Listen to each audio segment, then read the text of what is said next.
Hello tout le monde, j'espère que vous allez bien. On se retrouve aujourd'hui pour la deuxième capsule vidéo concernant le développement personnel. Je suis Jennifer, bienvenue sur la chaîne Instant Soya. Aujourd'hui, je voulais aborder en fait le sujet de l'éducation positive, malgré le fait que j'aime pas ce mot-là, éducation. Mais voilà, c'est le terme qui est le plus souvent utilisé. Donc aujourd'hui, je voulais aborder ce sujet-là parce que c'est un sujet où je me rends compte qu'il y a beaucoup de choses à dire et surtout beaucoup de choses qu'il faudrait modifier pour pouvoir aider nos enfants, nos petits-enfants, hein, qui plus est aussi, pour avancer de la meilleure façon qui soit. Déjà pour commencer, je suis remplie de gratitude de pouvoir tourner cette vidéo en extérieur. Je n'ai pas de jardin et donc j'ai dû trouver un parc que je connais bien parce que c'est celui où j'emmène mes enfants pour pouvoir tourner cette vidéo en extérieur. J'avais envie de me lancer ce petit défi-là. Et voilà, je suis déjà très contente pour ça et je suis aussi encore plus heureuse parce que au moment même où je vous parle, pour celles qui nous suivent sur les réseaux, voilà, mes enfants sont partis depuis samedi, dans la nuit de samedi à dimanche, chez leurs grands-parents, ce qui m'accorde du temps, ce qui me donne la possibilité d'être plus détendue aussi, de réfléchir différemment et surtout de prendre ma charge mentale et de la déposer ne serait-ce que pendant une semaine. Donc j'ai énormément de gratitude pour ça. Ensuite, voilà, j'ai qualifié ça en 7 points et je vais vous donner 3 clés qui vont vous permettre, je l'espère, d'aborder les relations avec vos enfants différemment. Donc tout d'abord, la relation et le lien entre les grands-parents avant tout, pour revenir à ce que je vous disais par rapport au fait que mes enfants soient partis en vacances. Je pense que leur donner cette possibilité de partir à leur tour en vacances avec les grands-parents, en plus nos propres parents, je pense que c'est bénéfique pour tout le monde. Dans cet ensemble-là, on se retrouve en triangle et je pense que chacun y trouve son compte. Les enfants, ça leur permet de créer du lien avec les grands-parents, ça leur permet de créer des souvenirs. Et les grands-parents, eux, ça leur permet aussi la transmission de savoir, parler de leur enfance, parler de choses à laquelle ils ne feraient pas peut-être s'ils viendraient juste passer le dimanche après-midi pour le goûter ou ce genre de choses. Et puis bien évidemment, pour nous les parents, ça nous donne du temps pour soi, ça nous permet aussi de faire des choses qu'on n'a pas toujours le temps et la possibilité de faire quand on a des enfants. Pour avoir une famille nombreuse, je peux vous assurer que le temps est compté et je me rends compte que finalement 24 heures c'est bien, mais pour une personne seule. Voilà. Sinon pour une mère, de famille nombreuse encore plus, il faudrait presque 48 heures en une journée pour pouvoir faire tout ce qu'il y a à faire. Donc c'est important aussi de lâcher prise par rapport à ça. Et ce n'est pas égoïste de se dire que pendant un court temps, ce sont nos parents qui vont prendre la charge, nos parents, nos frères, nos sœurs, nos amis proches, des personnes de confiance, tout simplement. Ce n'est pas égoïste de penser que de laisser ses enfants à une personne autre que le père ou la mère, c'est égoïste, c'est bénéfique pour tout le monde. Je vais vous donner ensuite, tout de suite, les 3 clés qui, moi, me permettent de garder mon calme. Premièrement, quand je sens qu'il y a une émotion de tension qui monte en moi et qui me donne, vous savez, ce frisson de colère, parce que j'aurais répété peut-être 3 fois « range tes chaussures », oui, ça peut être ne serait-ce que pour ça, et je m'isole. Et je prends le temps de me demander si c'est l'action, si c'est le fait qu'il n'est pas passé à l'action qui me rend en colère, ou est-ce que c'est parce que je me suis levée tôt et que depuis ce matin je n'arrête pas, ou est-ce que c'est parce que je rentre du boulot et que je suis crevée, est-ce que c'est parce que c'est des exemples, hein, parce que ce n'est pas mon cas, mais ce sont des exemples que j'ai vécu auparavant, je n'ai pas toujours été mère au foyer. Est-ce que c'est le fait d'être rentrée tard du travail qui m'a épuisée? Est-ce que c'est une réflexion de mon mari qui m'a fatiguée et qui du coup, cette petite paire de chaussures qui est là depuis peut-être 24 heures et que j'avais déjà demandé de ranger, qui n'a pas été rangée, va m'agacer? Ou est-ce que ce sont mes propres émotions que je n'ai pas su gérer et que je transmets à mes enfants? Donc je prends le temps de m'isoler pour ça. Je préfère aussi me lever plus tôt. Alors après, j'ai la chance d'avoir des enfants qui dorment très bien et très tard. mais je prends quand même le temps de me lever plus tôt qu'eux pour avoir au minimum 1 heure pour prendre le temps de méditer, pour prendre le temps de lire, pour prendre le temps de boire mon café, pour prendre le temps de répondre aux commentaires. Comme ça, c'est des choses que je fais dans le calme et ce sont des choses que je ne fais pas empiéter ensuite sur ma journée auprès des enfants. La communication, quelque chose de très important. Il y a des moments où je sens qu'ils ont besoin d'être seuls quand il y a eu quelque chose. Et il y a des moments où je sens qu'ils ont besoin de parler. Et je me suis rendu compte qu'ils le faisaient beaucoup plus facilement au travers du jeu. Surtout mon dernier, qui lui parle très facilement quand il est en situation de jeu. Donc j'ai installé un nouveau système avec lui, mais mes 4 enfants n'ont pas été les mêmes. Le plus grand est très introverti, c'est à moi de venir vers lui et il a besoin de ça pour lui tirer les vers du nez, comme on dit. La deuxième, elle, est très extravertie, donc d'elle-même elle vient, il y a quelque chose qui ne va pas, on en parle tout de suite. Et la troisième, c'est un mélange d'un peu des deux, grand, qui est à la fois introverti mais à la fois extraverti. Et bah voilà, c'est pareil, elle a besoin de son petit temps.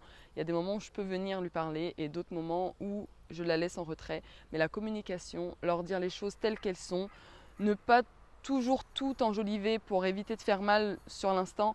Je pense que, selon moi, ce n'est pas toujours la bonne chose à faire. Il faut adapter la communication en fonction de leur âge, donc trouver les mots nécessaires. Mais c'est important aussi de communiquer avec eux, non pas comme des adultes, mais comme des êtres à part entière qui ont le droit, eux aussi, de savoir les choses. Quand ils voient leurs parents tracassés, ils le ressentent. Plutôt que de faire comme si tout allait bien, autant prendre le temps de discuter avec eux et de leur expliquer les choses avec les mots.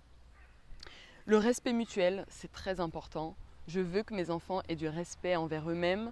Je veux qu'ils aient du respect envers ce qui les entoure, envers les adultes, leurs parents, leurs grands-parents.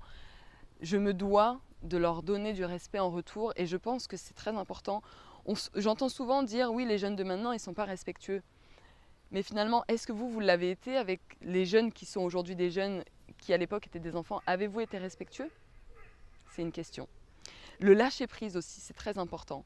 Les choses ont commencé à se modifier dans ma vie de mère quand j'ai commencé à lâcher prise et quand je me suis rendu compte que d'être toujours derrière un cadre, quelque chose de très, très rigide, j'ai remarqué qu'en fait ça n'amenait à rien de positif finalement. Je ne dis pas qu'il faut laisser tout à volo. Ce que je vais essayer de faire entendre, c'est que aujourd'hui, c'est pas grave s'ils mangent dans le canapé les chips et qu'il y en a partout. Enfin, c'est un exemple, c'est la première chose qui me vient à l'esprit, mais c'est juste un exemple. De toute façon, l'aspirateur, va falloir le passer. Donc bon, voilà, lâchons prise et laissons les choses se faire dans le flux et de la continuité, voilà, d'être beaucoup plus limpide en fait. Voilà, lâcher prise, c'est très important. Mais je reviendrai là-dessus parce que le lâcher prise a le mérite dans tous nos contextes de vie d'avoir une vidéo entièrement consacrée là-dessus. Ensuite, se défaire de nos fausses croyances. Moi, j'ai grandi dans une famille nombreuse aussi où mettre une fessée, taper à la ceinture, te dire de te taire, c'était une normalité. Et avec mon premier, j'ai fait l'amère expérience de penser faire bien en faisant pareil. Parce qu'en plus, on a vécu avec Ryan pendant 3 ans chez mes parents. Donc le moment où on est parti, il avait déjà 3 ans. Et en fait, je me suis rendu compte en arrivant dans mon propre chez moi que je pouvais communiquer avec lui d'une autre manière plutôt que de le menacer, de lui faire du chantage et surtout de lui lever la main dessus. C'est quelque chose aujourd'hui, j'en suis pas fière du tout. Mais oui, je l'avoue, j'ai levé la main sur mon fils, je lui mettais des fessées, je le tapais derrière la tête quand il m'écoutait pas tout de suite. Et en fait, je me suis rendu compte que plus je faisais ça, et moins il m'écoutait. Et je me suis dit qu'il y avait quelque chose qui forcément n'allait pas dans le bon sens. Et j'ai compris que finalement, en fait, j'étais dans un système de fausses croyances. Je pensais en fait que c'était normal de faire ça parce qu'on nous dit une bonne volée, ça n'a jamais fait de mal à personne. Hein. Eh ben si, ça fait du mal en fait, mais plus tard. Sur le coup, l'enfant ingère, encaisse, peut-être crée aussi des émotions qui va cristalliser et qui va le suivre jusqu'à plus tard. Moi, j'ai grandi avec un grand manque de confiance en moi et je suis telle que je suis. Aujourd'hui, je ne renie pas d'où je viens, mais voilà, je sais que tout ça est dû à cette façon ce mode d'éducation, cette façon de m'élever qui n'a pas été forcément la bonne. Mais voilà, tout ce que j'ai vécu auparavant me permet aujourd'hui d'être celle que je suis et de pouvoir changer les choses à ma façon. Donc la mauvaise parole, comme je disais aussi, c'est pas bon. Stéréotyper un enfant. Toi, t'es une fille, donc tu ne feras pas de foot. Toi, t'es un garçon, par contre, tu peux faire du foot. Toi, t'es une fille, tu dois te mettre en jupe. Toi, t'es un garçon, surtout pas de rose. Toi, t'es une fille, t'iras dans le mannequinat, dans l'esthétisme, tu seras belle. Et toi, t'es un garçon, par contre, tu ne devras jamais pleurer. Tu devras être toujours au carré, droit dans tes bottes, parce que tu es un garçon. C'est logique. Eh bien non, ce n'est pas logique du tout. Ça aussi, ce sont nos fausses croyances. On pense qu'une fille doit faire ceci et un garçon doit faire cela. Moi, mes enfants bousculent tous ces stéréotypes, toutes ces mauvaises croyances. Ma fille n'aime pas le rose, tout simplement. Elle aimerait faire du foot, elle joue au basket, elle se met tout le temps en jean, en basket. Elle joue aux policiers, elle joue aux pompiers, elle joue aussi aux Barbie, mais elle adore faire des choses de garçon. Et en fait, où est le problème? Elle se construit. Mon fils, le dernier, c'est un enfant c'est un enfant hypersensible, mais avec des émotions très exacerbées. Il aime énormément les petits bébés, et donc il aime les poupées, et il joue à la poupée. Et alors, qu'est-ce que ça fait en fait? Il n'y a pas de problème. On est OK avec ça. C'est un enfant, il va grandir, il va évoluer. Il y a des choses qui l'intéresseront, d'autres qui ne l'intéresseront pas. Mais aujourd'hui, il se construit et il a besoin de voir et d'essayer tout ce qui l'entoure pour pouvoir se sentir bien dans sa peau. Voilà, c'est pas plus compliqué que ça. La relation par le jeu et par le faire seul. On a beaucoup entendu parler de Montessori, Maria Montessori. C'est une pédagogie qui, à mon sens, est d'une logique inouïe en fait. C'est une logique et ça devrait être presque inné. Moi, je me suis rendu compte qu'il y a des choses que je faisais par la Montessori avant même de savoir que c'était du Montessori, parce que j'ai toujours voulu laisser mes enfants grandir, les aider à se développer par eux-mêmes. Et donc, voilà, le matin, quand il fallait aller à l'école, malgré le fait que j'avais déjà 2 autres enfants, si ma troisième avait envie de s'habiller toute seule et que ça mettait un peu plus de temps, plutôt que de lui dire non, laisse, je vais faire à ta place, je lui disais prends le temps qu'il te faut, et j'essayais de m'organiser justement pour lui donner ce temps-là. C'est à nous, en amont, de faire en sorte de s'organiser pour permettre à donner du temps à nos enfants, que ce soit dans l'apprentissage, que ce soit dans la façon de nous les élever, dans tout ça en fait. C'est à nous de nous organiser, c'est pas à eux de s'adapter à nous, nous devons nous organiser. Beaucoup de personnes, beaucoup d'adultes pensent que c'est à l'enfant de s'adapter au mode de vie adulte. Faux. Faux. Mais voilà, c'est des choses qui peuvent venir aussi avec le temps, c'est des choses qui aussi peuvent paraître complètement fous, mais c'est des choses sur lesquelles il faut se poser des questions. Voilà. La façon de parler aux enfants aussi est très importante. Les enfants sont bien plus intelligents que ce qu'on pourrait penser. Ne les gagatisez pas. Donnez-leur la possibilité de s'exprimer avec leurs propres mots. Parlez-leur aussi, comme je vous disais tout à l'heure, avec des mots qui, en fonction de leur âge, s'adaptent très facilement. Ils comprennent bien plus facilement que ce qu'on pourrait penser. Ça, c'est très important. Remettre l'individu au cœur du foyer. Prendre du temps. Alors moi, quand je parle d'individu, comme je vous disais, j'ai 4 enfants.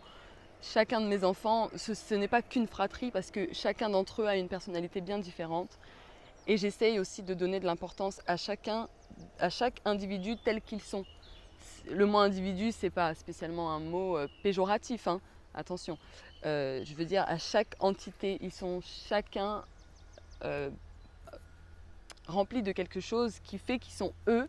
Je ne sais pas comment l'expliquer, mais voilà. Et j'essaye de leur donner l'importance en fonction de chacun d'entre eux, en fait. Voilà. Un petit exemple tout bête, il y a un mois de ça, avec ma deuxième, qui va avoir 13 ans à la fin de l'année, on a partagé toutes les deux un moment où on a été à un concert de jeunes chanteurs dont elle est fan, mais c'est normal, elle a 12 ans. Et ben voilà, je lui ai donné ce temps-là et ça fait du bien. J'essaye de prendre un petit peu de temps avec chacun d'entre eux et je pense que ça c'est très important aussi pour leur développement personnel, leur éveil personnel. Et voilà, ça c'est très important. La prise du rôle du parent aussi doit revenir au cœur du foyer. Pendant longtemps, on a mis les pères de côté. Aujourd'hui, les choses se changent par rapport à ça. Et les pères ont besoin de prendre leur place. Donc voilà, chacun a un rôle. On a tous un rôle à jouer, mais on a chacun un rôle en individu à jouer pour permettre à l'ensemble de la famille d'évoluer et d'aller dans le meilleur sens. Redonnons les rôles, prenons le temps de s'écouter, de parler, d'utiliser les bons mots et de ressentir, de sentir. Quand les enfants naissent, on nous les met sur le corps tout nus pour le pot à pot. Mais ça ne s'arrête pas à ce moment-là, ça doit continuer en fait.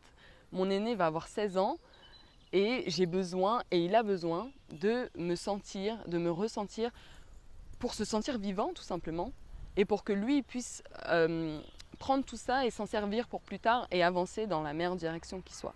C'est très important. Quand je dis aussi s'écouter, c'est pas juste entendre, c'est vraiment s'écouter.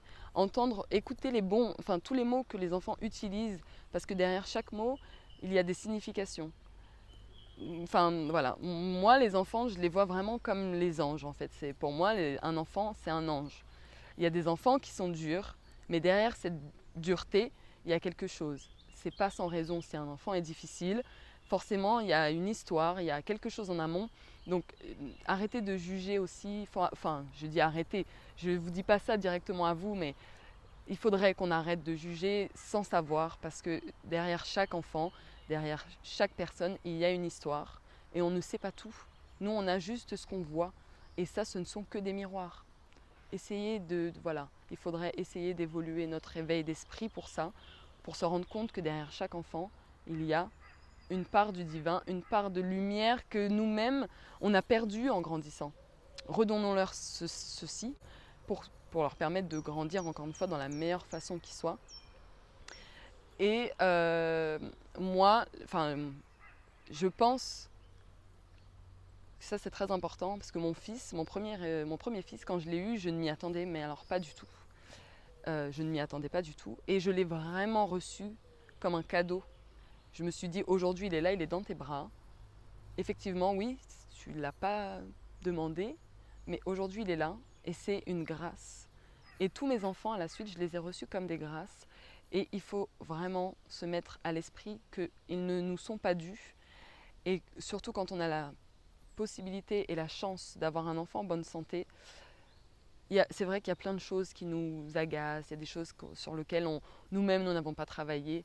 Mais avant de s'en prendre à un enfant, réfléchissez et demandez-vous si le problème vient vraiment, comme je vous disais, de cette chaussure qui traîne, ou est-ce que si c'est pas vous qui avez une émotion cristallisée. Je précise que tu as le droit d'être fatigué, tu as le droit d'en avoir marre, tu as le droit de plus en pouvoir, comme on dit, mais prends du temps pour toi, accorde-toi ce temps, tu as le droit, c'est ton droit de dire là je sens que ça va pas. Je sens que j'ai besoin même de 5, 10, 15 minutes, 30 minutes, une demi-journée, une journée entière, une semaine. Juste avant de finir, je voulais vous donner quelques exemples, des choses que je vois, des fois qui sont devant moi alors que j'ai rien demandé. Des mères qui s'énervent sur leurs enfants pour des raisons bêtes. Je me rappelle une fois, j'étais à la gare et en fait, il y avait une maman, elle avait un bébé dans les bras. Elle avait un autre petit enfant de à peu près 1 an et une jeune fille de 12 ans. Elle avait le bébé dans les bras, son téléphone à l'oreille. Le petit garçon d'1 an, en fait, arrêtait pas de l'appeler. Moi, je l'ai vu. Le petit garçon n'arrêtait pas de l'appeler, mais le bébé dans les bras, le téléphone à l'oreille, pour parler des autres, pour critiquer, malheureusement. Elle n'a pas fait attention que son fils de à peu près 1 an et demi l'appelait depuis un moment et il lui a sauté dessus. Et malheureusement, pour lui, il a fait tomber son téléphone. Et là, à ce moment-là, j'ai cru que le téléphone, c'était la lumière, en fait. Je me suis dit, waouh, le téléphone a autant d'importance. Parce que la mère s'est mise très fortement en colère. Elle a tapé en disant qu'elle en avait marre d'eux, qu'elle ne pouvait jamais rien faire tranquillement sans qu'ils soient dans leurs pattes. Et puis elle s'en est prise à sa grande fille. Toi, tu es là, tu me regardes, tu fais rien, tu t'occupes pas des frères et sœurs, machin, nan. Mais en fait, à qui appartient le rôle à ce moment-là ? Qui est la mère en fait ? Est-ce que c'est à l'enfant de prendre en charge son petit frère sous prétexte que maman est au téléphone en train de critiquer tout le monde ? Remettez les choses dans leur contexte. J'ai vu pareil la même situation, sauf que là cette fois-ci j'étais dans le train. C'était pas le même jour, mais j'étais dans le train. Moi j'étais avec mes 2 filles, j'étais en train de lire et il y avait une maman avec une fille d'à peu près 8 ans et un enfant de pareil, 2 ans et demi, 3 ans, sur le téléphone. Clac, clac, clac, clac, clac. Et puis le petit, en fait, il en avait marre. C'est long le train, il y en avait pour 1 heure et demie de trajet, c'est fatigant, c'est long, ça énerve tout le monde, il fait chaud, enfin voilà. Plutôt que de prendre le temps de sortir un jeu, une feuille, un stylo, dessiner, gribouiller, jouer avec cet enfant, elle a laissé la charge à sa fille de 8-9 ans. Et à un moment donné, le petit s'est énervé, et ben, c'est la plus grande qui a pris. Ce sont des petits exemples, mais c'est juste pour vous faire, enfin c'est juste pour dire que voilà, déjà modifions nos comportements avant de vouloir modifier les comportements des enfants. On demande aux enfants de ne pas taper et pour leur dire de ne pas taper, on les tape. Où est la logique? Aujourd'hui, il y a une loi qui est sortie pour ça, mes enfants sont au courant. Ils savent qu'il y a une loi qui dit qu'on n'a pas le droit de leur lever la main dessus. Mais alors moi, leurs professeurs, leurs parents, leurs grands-parents, leurs frères et sœurs, parce qu'ils se chamaillent, ils se lèvent la main dessus alors que je ne les tape pas, et les camarades, personne n'a le droit de lever la main sur un enfant. Et donc avant de vous laisser, je voulais vous présenter rapidement ce livre qui s'appelle Communiquer avec bienveillance en famille, des éditions Mango, que j'ai trouvé à l'espace culturel de Leclerc. Voilà, c'est vraiment un livre que je vous recommande très chaudement. C'est Marianne Doubrère qui l'a écrit. Il m'a énormément aidé en fait à fixer des bases solides avec mes enfants, à apprendre à dire non aussi et modifier beaucoup de choses. Aimons nos colères et apprenons à les transformer. Voilà, j'espère que cette première vidéo, enfin non, c'est la deuxième, j'espère que cette deuxième vidéo vous plaira. Je vous laisse en barre d'infos retrouver les vidéos qui vont arriver à la suite de celle-là. Et bientôt, j'aurai des petites choses à vous présenter et en espérant que ça vous plaise. Je vous fais des bisous et je vous dis à bientôt. Ciao!